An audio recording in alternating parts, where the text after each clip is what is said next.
The career track for me is the history of the Holocaust. And I think it's fair to say that many people now think, oh, Nuremberg was about the Holocaust. Nuremberg was not about the Holocaust, and it's very important to underscore that people had, in 1945 and 1946, a very different sense of the place of the murder of European Jews in the Second World War, very different sense of the place in that war than we do now.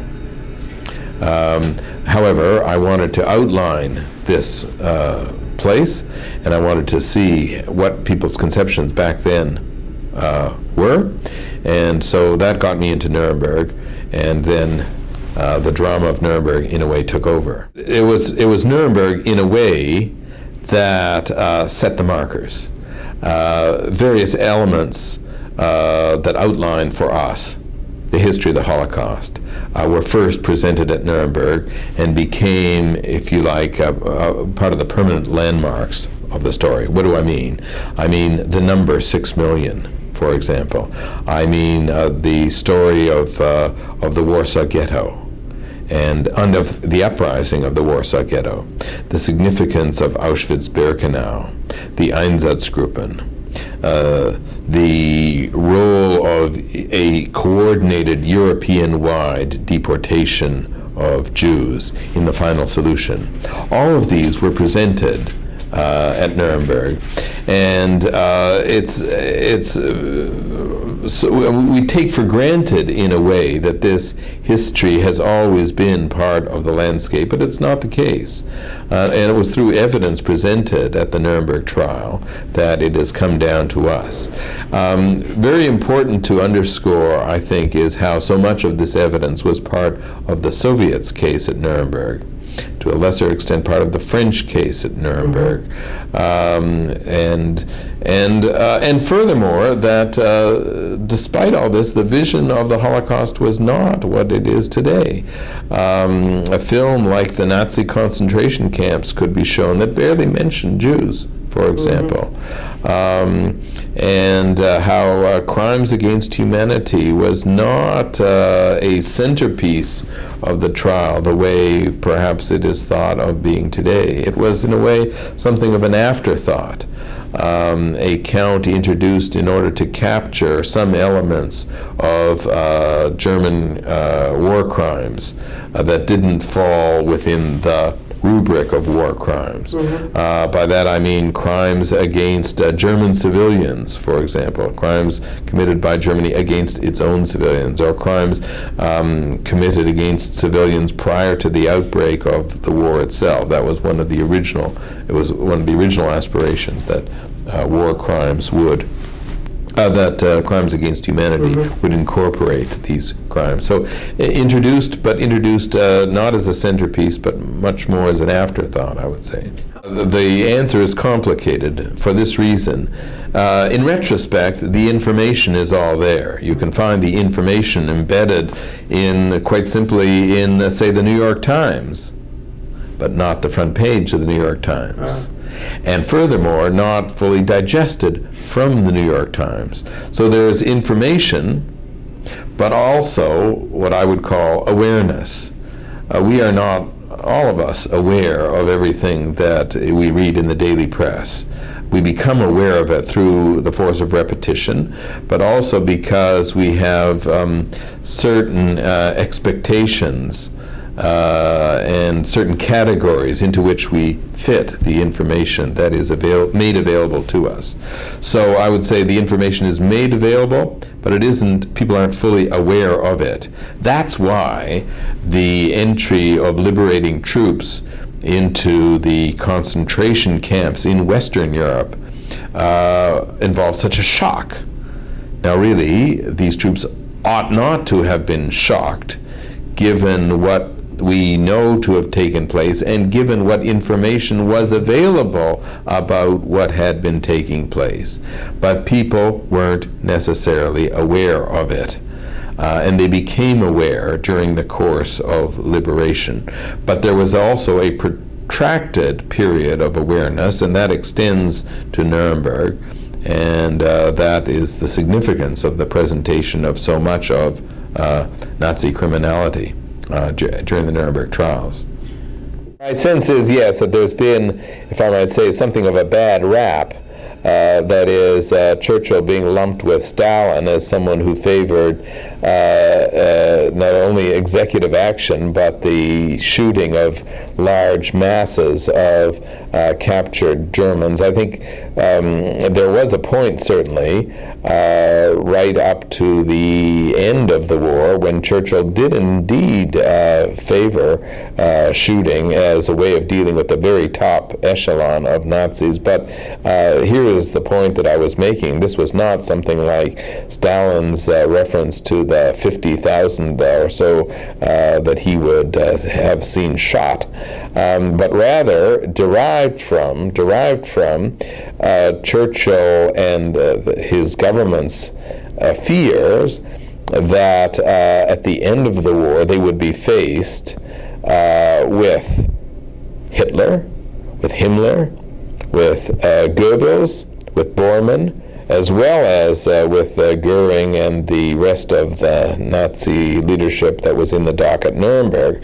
How would an international trial have played out with Hitler there in the dock? Mm-hmm. As I indicated, Hitler had some experience with a trial. And I'm talking of his trial in the early 20s following the so-called beer hall putsch in Munich. And in his trial, Hitler turned the proceedings to his own advantage. Mm-hmm. And the Allied fear, at least, and the British fear, which the Americans don't seem to have thought of is what would have happened then. One reflects on this, of course, now in the year 2006 with the Saddam Hussein mm-hmm. trial in mind, and but consider then that the Allies, with all of the difficulties that they faced, did not seem to have been planning glass booths and soundproof constraints and so forth for the accused. My broader point, and this is something of an irony, I think, is that one of the reasons for the success of Nuremberg is that the defendants, by and large, played their roles. Mm-hmm. They were trained, many of them, in a German legal tradition. They had a kind of cultural conditioning mm-hmm. which accommodated them much more easily than, say, Saddam Hussein to the trial format, and they do not seem to have been prepared or even inclined to take on this trial. Goering is to some degree an exception, but Goering took on the trial intellectually, and the jury is out in a way as to whether he succeeded or not. I think most people would think that he in the end was bested by the proceedings, not only morally but also intellectually. And one thinks of the famous cross-examination of Goering by Robert Jackson. But in the end, there was only one Goering, happily enough. There wasn't 23 of them. But again, what was feared, and what I think was on Churchill's mind, was what would have happened had there not only been Goering, but Himmler and Goebbels, and of course Adolf Hitler. Well, let me tell you what was not one of their objectives. What was not one of their objectives was to showcase and highlight the collaborationist regime of Vichy, and to showcase and to highlight the fact that accommodation to defeat and that collaboration was the aspiration of an overwhelming majority of French men and women in 1940. Mm-hmm. It was rather the heroic nation, the resisting nation, the suffering of France, the victimization of France, These were the themes. Interestingly and pointedly, not so much the suffering of the French Jewish population, the Jewish population in France, I should say, because they weren't all French, which involved the murder of close to 80,000 Jews in France during the Holocaust, overwhelming majority deported to Auschwitz. Not to highlight this because, of course, of the important role which the French government and police had taken in those events. And so when in the French case there was discussion of Auschwitz, and there was an important reference to Auschwitz and a long testimony about the nature of that camp. That testimony was given by a member of the French resistance, an extraordinary woman, Madame Marie-Claude Vaillant-Couturier. But she was a communist, and she was a school teacher. She was not a Jew, and she was seen as representing the ordinary French civilian, so to speak, who had been victimized by Nazism. Fair enough, but not the Jewish victim. And yet her testimony certainly described a great deal about what had happened to Jews. But it was interesting that she was chosen. She was a very effective witness. But the French certainly did not highlight what had happened to Jews. Ironically, the Soviets did more, and there was a great deal of what we know of as the Holocaust that was presented through Soviet testimony. We say, and I think rightly, that the decision at Nuremberg was to rest the case on documentary evidence. But this was Jackson's preference. This was an American decision. The British followed to an important degree, but it wasn't necessarily what the French and the Russians wanted, because they wanted the suffering of their own people to be accented and highlighted. And to some degree, the most effective presentation from their point of view of that suffering was through witness testimony. And so it was Soviet and French witnesses that played that important role. But there were also sensitivities and sensitive points, let us say. The British were worried that they could get caught up when it came to crimes against peace, in their plans for Norway, for example. And the Soviets were, of course, very worried about the defendants highlighting the Nazi-Soviet pact of August 1939. And then the famous case of the Katyn forest massacres, in which Polish officers, some 15,000, I think in the end the number was as high as that, of Polish officers actually murdered by the Soviets and not by the Germans, as the Soviets originally alleged. So in other words, Soviet war crimes, there were real sensitivities around these issues, and the prosecuting powers were very keen to keep these out of discussion during the trial. The American prosecutorial machinery was so powerful and overwhelming, with scores of staff and resources and information. So the Americans not only had, among the many cards in their hands, so to speak, a metaphor that John Barrett uses to very good effect, I might add, Americans not only had all of these political cards in their hands, and not only had custody of the defendants, but also had the prosecutorial apparatus in terms of all this documentation, and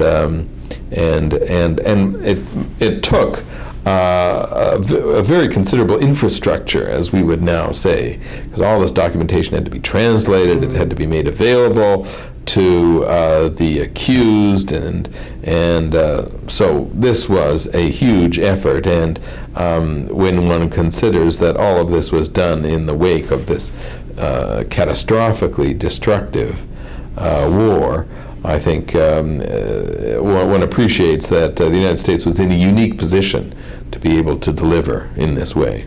In a way, it's a remarkable testimony to the desire of the various powers to see this trial happen. If I might say, I don't know if Robert Jackson was such a lovable character. And at Nuremberg, he was quite tough. At London, in the London conference, preparatory to Nuremberg, he was quite tough. Telford Taylor uses the word prickly, and prickly he certainly was. Not only prickly, but prepared to pull the plug, and prepared right up to near the end to pull the plug if the other participants did not accede to basic American priorities. He was prepared to compromise on small details, but not on the essentials. And the essentials were, first of all, a fair trial, that there be a genuine trial, but also that the trial incorporates some basic elements of familiar American trial procedure, without which the trial, he felt, couldn't have legitimacy in the United States. And I would add that the focus of the trial be importantly on the various counts which had been agreed to, and in particular that crimes against peace would have a central role. These were Jackson's bottom lines, so to speak, among Jackson's bottom lines, and he was prepared right up to the end to pull the plug if the other powers did not accede. What to me is very interesting, and by the way, a subject about which we don't know as yet enough, is that the Russians were prepared to go along. And there is an amusing, to me, exchange towards the end of the trial when Jackson says, as he did on a few occasions, well, look, we may just have to give up the idea of an international military tribunal and have separate trials. And Nikitchenko, the Soviet representative, seems a bit taken aback, and he says, well, just a moment, I have authority to negotiate an international tribunal. I don't have an authority to negotiate separate trials. Right? Now, what's behind this, of course, is that Moscow wanted Nikitchenko to achieve certain results, and he had to deliver. He was under real pressure to deliver. And what he had to deliver was an international trial. So Moscow wanted this to happen. What do you think would have happened if, in fact, they just discarded the Russians and the trial would have proceeded with maybe 19 of the 21 defendants, because they were in the arms of the United States anyways? What would that have, I guess you project ahead, what difference would that have made now, today, 60 years later? I think we would have been very significantly impoverished as far as legal precedent is concerned, as far as an example is concerned. After all, this was an example of international cooperation against very, very considerable odds. Not everyone was happy, to be sure, but I think this was set a marker which is understood as a marker to this day of fairness, of international jurisdiction, none of which was perfect, by the way, but nevertheless this set an aspiration globally, which we still try, and not always successfully try, to match. It is referred to, and I've seen it in the press of late, as the Nuremberg standard, and against various kinds of injustices or missteps or deficiencies, we find a standard against which our own activity can be tested, and that's the Nuremberg standard. So I think it is a very good thing indeed that this happened. It's a mistake to try to test Nuremberg against perfection. This was a pioneering venture achieved against very considerable odds. It's by no means perfect, but it was a huge step forward.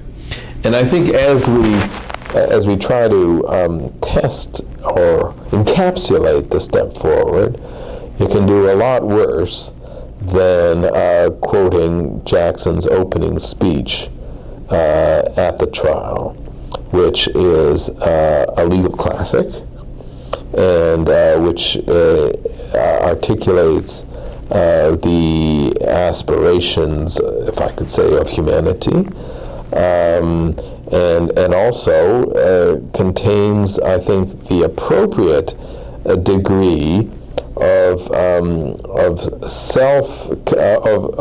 commitment.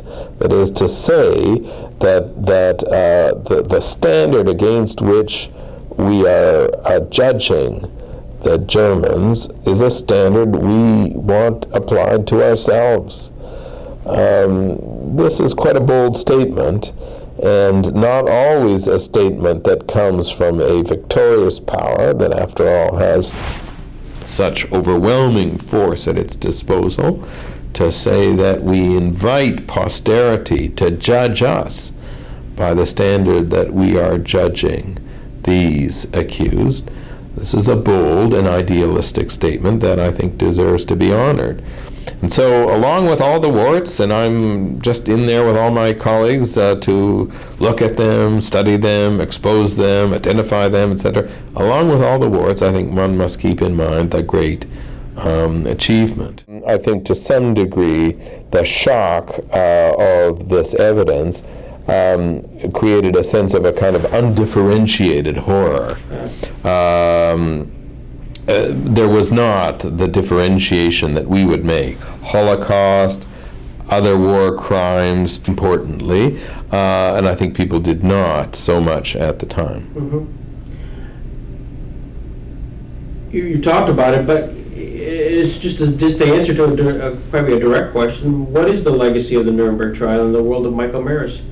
Well, my own world is quite constrained, but let's say the legacy is a part of the legacy of international criminal law, and that's a very big subject.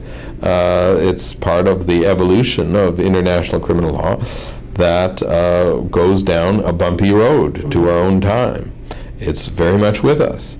The absence of international criminal jurisdiction, how to get from here to there, and how to achieve this.